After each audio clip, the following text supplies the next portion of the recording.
Good morning! Bago ang lahat, magpapakilala muna ako. Ako si Shalom Rodriguez, isa akong chemist and I'm the owner of Magayon Organic. So kaninang umaga may nagtanong sa akin, Sir, madami kaming tanim na citronella, ano bang mga pwedeng gawin? So pwede ba siya ihalo sa soap o gawing essential oils? Sagutin natin.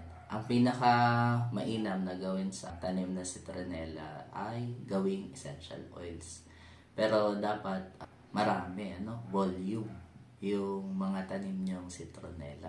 No, kasi kung kukunti lang, mahirapan tayo makaproduce ng essential oils. Kailangan niyo ng truckload ng citronella para makaproduce ka ng 1 kilogram ng essential oil. To produce essential oils, dadaan siya sa steam distillation process para makabuo ka ng essential oils plus a byproduct na tinatawag nating hydrous.